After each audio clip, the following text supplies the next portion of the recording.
Hi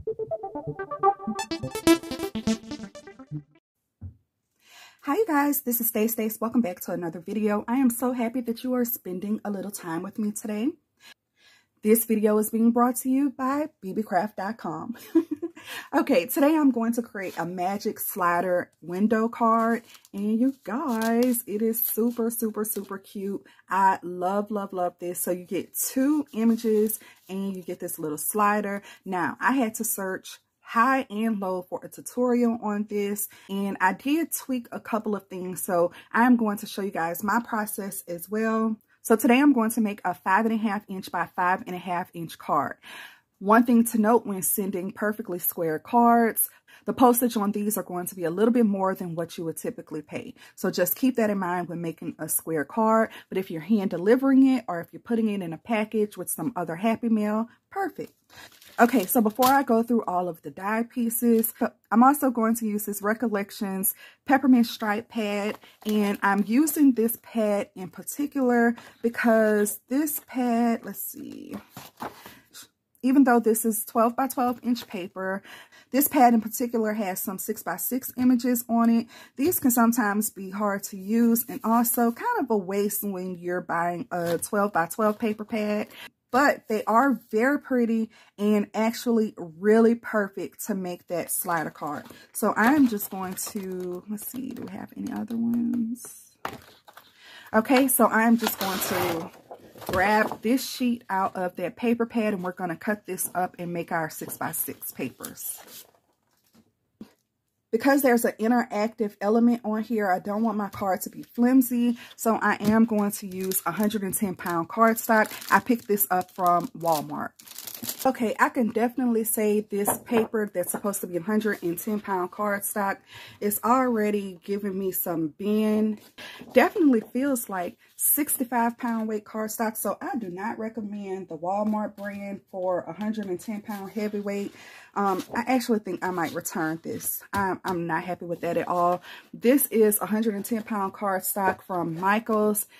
And this is pretty stiff and rigid, and that is definitely what I expected. Oh my gosh. Okay, so I'm not happy with this, but I'm going to go ahead on and use this one sheet because I'm out of 110-pound white. Okay, enough with that rant. Let's talk about the die pieces here. So the die comes with all of these really awesome pieces. This piece with the little tab on it is going to be your bottom layer. So whatever paper you want to be revealed, this will be the die that you would cut that paper out with. This piece will be your top layer. So whatever you want exposed on the top, this is what you would cut that paper out with. This piece is kind of optional, but if you wanted maybe like your bottom layer to be a stamped image and you wanted to stamp directly into the circle that you know will fit, maybe you could die cut it out with this circle first, then do your stamping, then do your coloring, and then you would still need to die cut it out with this, maybe like if that was your bottom layer. It also comes with this little circle piece. You're going to need one of those, and that is the piece that's going to go right on the top. It also comes with this little piece, which kind of looks like a little tag hole die. This is going to be your mechanism that makes your card spin. It also comes with this little hole piece. And then you get some extra pieces. So you get this really cute bow. So this can be a double bow, and it has the backing for it as well. Really cute. And then you also get two little label pieces. I won't be using the bow or the label pieces on this 5.5 inch by 5.5 inch card. But if you use a 6 by 6 inch card, then you could possibly squeeze a label on it. My card is just going to be a little bit too small to do that with. Okay, so let's get started. The first thing we want to do is cut a sheet of paper. Since this is a 5.5 inch card by 5.5 inch card, our dimensions are going to be 5.5 inches by 11 inches long. So if you're using a standard sheet of paper that's 8.5 inches by 11 inches, you should be able to make your card base just fine. So let me get this cut down. I have my base prepared and I scored at 5.5 inches on the long side, or you just simply fold that in half. This is the paper that I selected to go on top. It's really, really cute. This is a 6-inch square. So I want to trim this down. I'm going to remove 1/4 of an inch from all 4 sides, and that should give me a 5.5 inch square.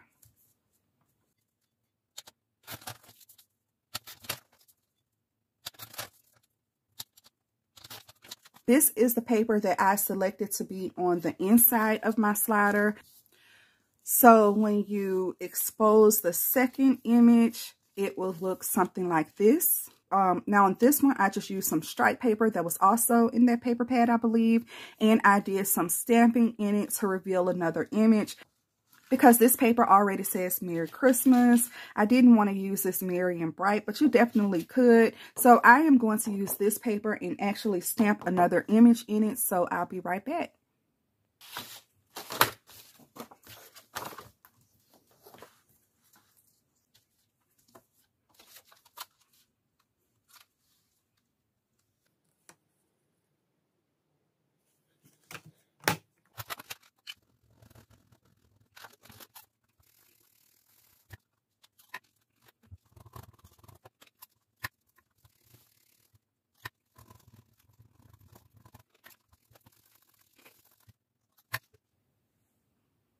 The new color of my stamp.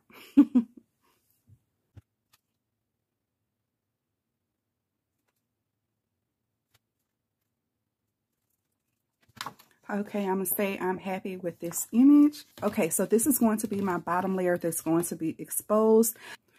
So on this die, there is an arrow, and your arrow should be pointing towards the top. So I'm just going to lay this over my die and center it as best as I can. Okay, I wanted to say that I made a little adjustment here. So when this thing slides, I don't want it sliding beyond the 5.5 inches.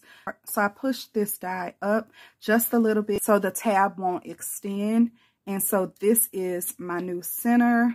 And now I want to twist it again so I can have that triangle at the top. Okay, and now I'm satisfied with the placement. Okay, and then I'll run this through the die cutting machine. And now let's do the same thing for the top piece.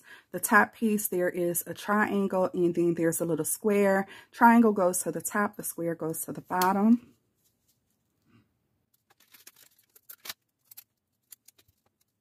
All right, and now I'm just going to take a little scrap sheet of paper. This is going to be a decorative piece, so I wanted this piece to be pink, I think. So I'm going to have that one right here. And then this little piece right here, this is your little donut. It would help if this piece already has some double-sided sticky tape on it.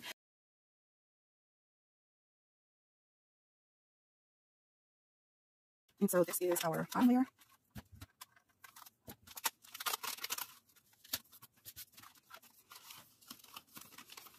Okay, and that cut pretty nicely. I like that. This is the shape that we have. And this is my top layer.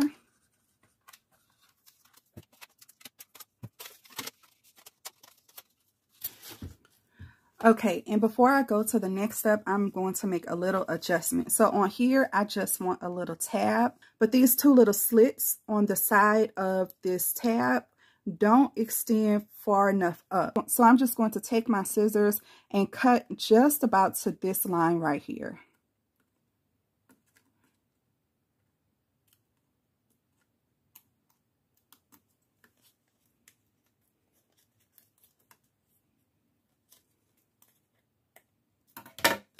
Okay, so that slit is further up. I'm going to do the same thing on the other side.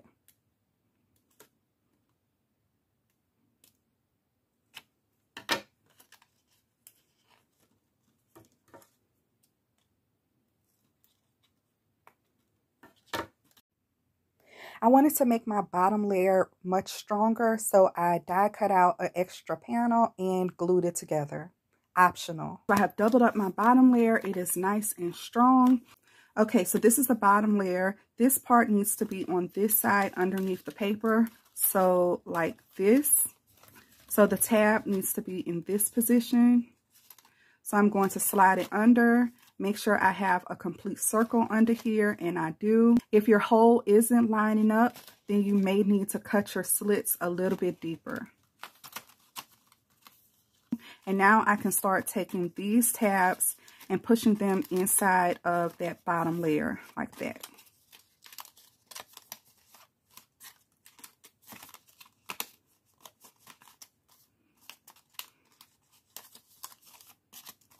Okay, just go all the way around.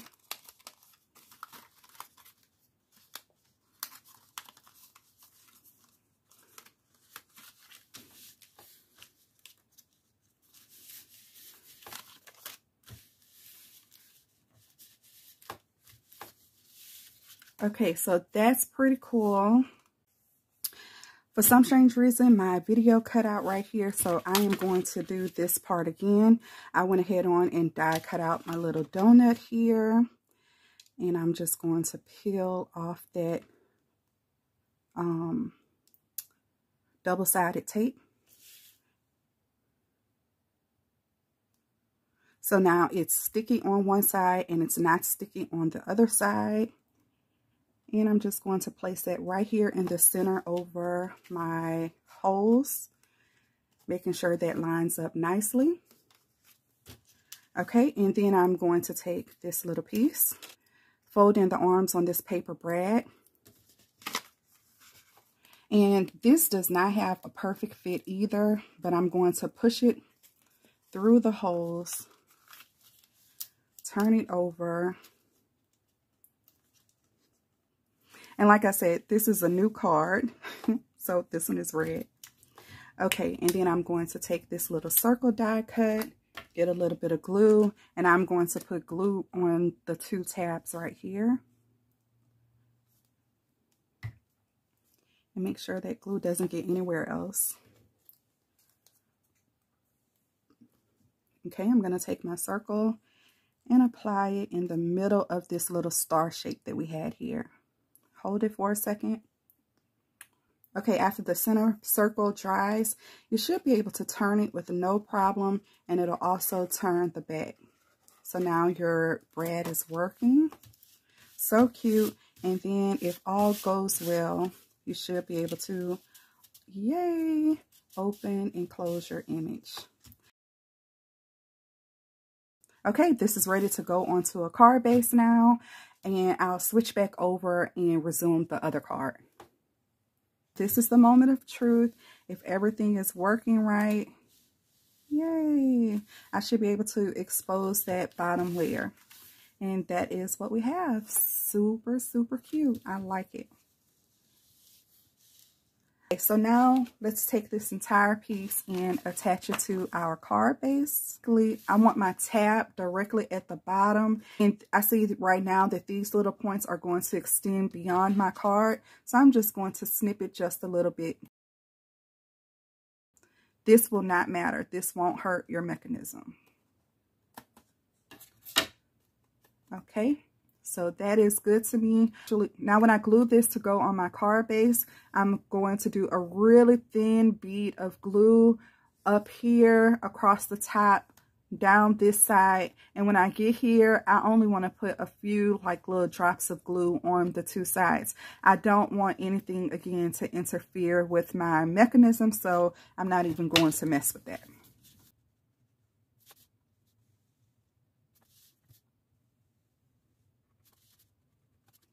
Okay, and that should be enough glue to hold everything in place.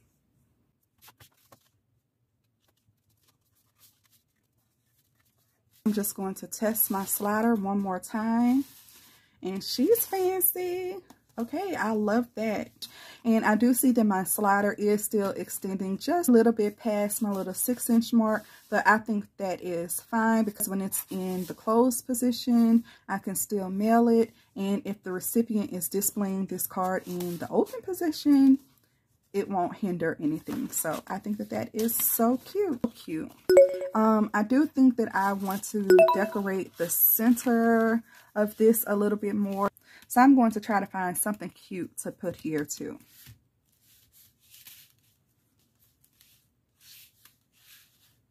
Okay, and this is the final flip of all of the Magic Window slider cards that I made.